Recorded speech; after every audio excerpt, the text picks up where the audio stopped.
Good afternoon students. जैसा कि आप लोगों को पता होगा, डीएलएड सेकेंड सेमेस्टर विज्ञान शिक्षण के अंतर्गत जो है हम बायोलॉजी पोर्शन के कुछ इम्पोर्टेंट तथ्यों के बारे में बताने का प्रयास कर रहे हैं, जिसकी सामान्य जानकारी और कुछ विशिष्ट ज्ञान को आपको दिया जा रहा है। उसी के अंतर्गत आज जो हमारा टॉपिक है भोजन, स्वास्थ्य एवं रोग। इस टॉपिक को आप लोगों ने इसके पहले की कक्षाओं में इसके बारे में सामान्य जानकारी अर्जित की होगी। हम उसी को पूरा एक बार रिपीट कर देना चाहते हैं कि वो कौन कौन सी सामान्य जानकारी है और किस प्रकार से भोजन हमारे स्वास्थ्य एवं रोगों के लिए आवश्यक होता है। उसी के अंतर्गत मैं आज एक पहला टॉपिक ले रहा हूँ, जिसका नाम है भोजन की आवश्यकता एवं इसका महत्व क्या होता है। तो देखिए, भोजन जैसे कि हम लोगों ने देखा होगा, बहुत सी मशीनें कार्यशील रहती हैं, बहुत से इलेक्ट्रिक या इलेक्ट्रॉनिक सामान हम देखते होंगे, और सभी इलेक्ट्रॉनिक सामान को या सभी प्रकार की मशीनों को कार्य करने के लिए जो है कुछ न कुछ ऊर्जा की, कुछ न कुछ एनर्जी की आवश्यकता होती है। और जब तक उन्हें ऊर्जा दी जाती है तब तक उनके अंदर कार्य करने की क्षमता होती है। तो मनुष्य भी उसी प्रकार का प्राणी होता है, मनुष्य में भी जो है कार्य करने की क्षमता होती है। लेकिन यह कार्य करने की क्षमता कैसे मिलती है, तो उसका एक छोटा सा एग्जाम्पल है भोजन के माध्यम से। अर्थात जब हम भोजन ग्रहण करते हैं तो हमारे शरीर के विभिन्न अंग जो हैं वो क्रियाशील होते हैं, और क्रियाशील होने के प्रभाव से उनके अंदर वृद्धि होती है, विकास होता है, कार्य करने की क्षमता उसकी बढ़ती है, और आवश्यकता अनुसार हमें आवश्यक विटामिन्स भी हमें मिलती है, जो हमें रोगों से मुक्त करते हैं, अर्थात रोगों को हमारे शरीर के पास आने नहीं देते हैं। अब देखिए, आवश्यकता के अंतर्गत मैं यह बताने का प्रयास कर रहा हूँ कि किस प्रकार से भोजन हमारे लिए या मनुष्य के लिए किस प्रकार से महत्वपूर्ण है।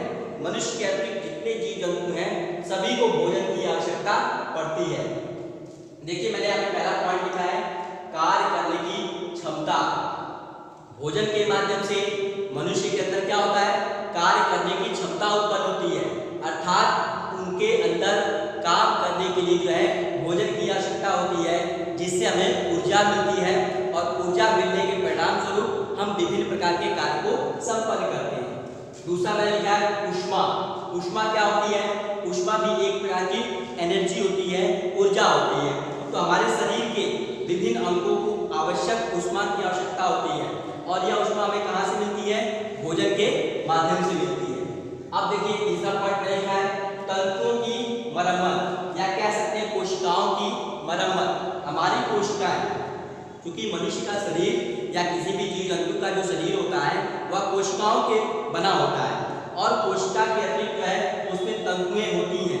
अब कोशिकाएं क्या होती हैं, कुछ समय के लिए होती है, फिर क्या हो जाती हैं, समाप्त हो जाती हैं। तो नए नए कोशिकाओं की उत्पत्ति कैसे होगी, नए नए कोशिकाओं की उत्पत्ति तभी होगी जब हमारे अंदर जो है किसी न किसी प्रकार की एनर्जी होगी, किसी न किसी प्रकार की ऊर्जा होगी। तो उस ऊर्जा को प्राप्त करने के लिए हमें भोजन की आवश्यकता होती है।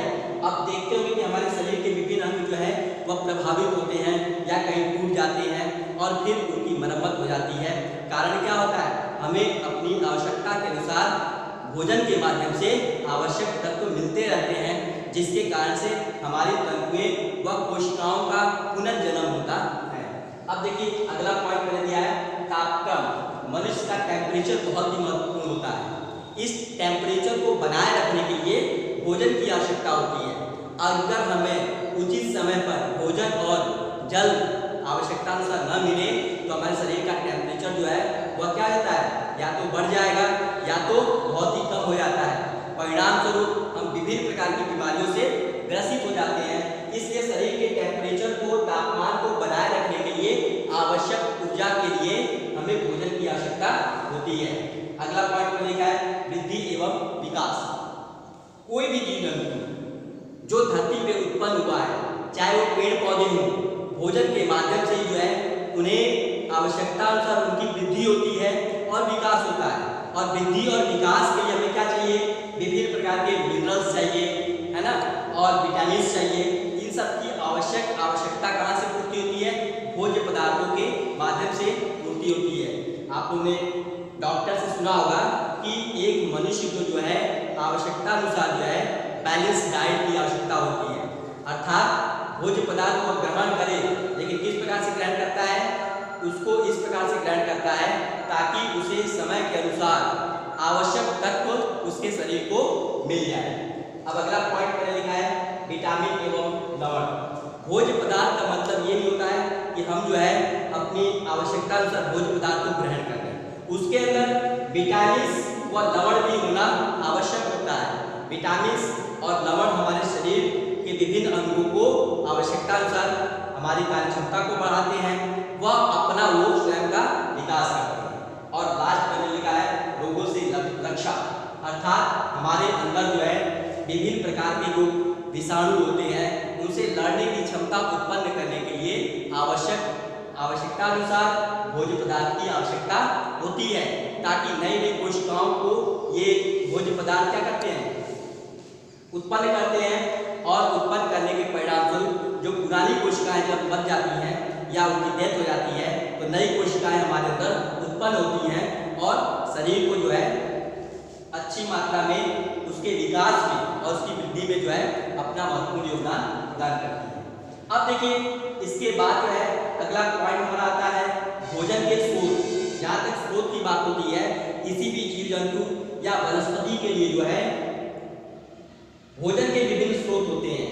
जैसे मैंने इसके पहले के टॉपिक में आपको बताया था कि पेड़ पौधे क्या करते हैं, अपना भोजन स्वयं बनाते हैं। तो अपना भोजन स्वयं बनाने के परिणाम स्वरूप उन्हें किसी दूसरे की आवश्यकता नहीं होती है, लेकिन उसके अतिरिक्त जितने भी जीव जंतु होते हैं उन्हें भोजन के विभिन्न स्रोतों की आवश्यकता होती है। और वे कौन कौन स्रोत होते हैं, वनस्पति, यानी कि वनस्पति के अंदर पेड़ पौधे होते हैं, जैसे हम गेहूं, चावल, दाल सभी चीजों का प्रयोग करते हैं, सोयाबीन हो गया, है ना, ये सारे खाद्य पदार्थ जो है हमें वनस्पतियों से प्राप्त होते हैं। और दूसरा स्रोत होता है जीव और जंतु, अर्थात जैसे हम मछली खाते हैं, अंडा खाते हैं, मांस का सेवन करते हैं, तो इन सभी चीजों से भी जो है एक प्रकार का क्या है, ये भोजन के स्रोत होते हैं।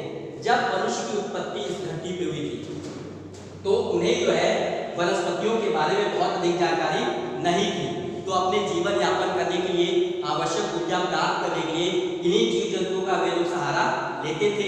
लेकिन धीरे धीरे जब समय परिवर्तित होता चला गया, बदलता चला गया, तो मनुष्य जो है भोज्य पदार्थ के लिए जो है वनस्पतियों पर डिपेंड होना शुरू हो गया। और आज जो है ऐसा समय है, ऐसा एटमॉस्फेयर बन चुका है कि हम अधिक से अधिक जो है वनस्पतियों का ही प्रयोग जो है खाद्य सामग्री के रूप में करते हैं।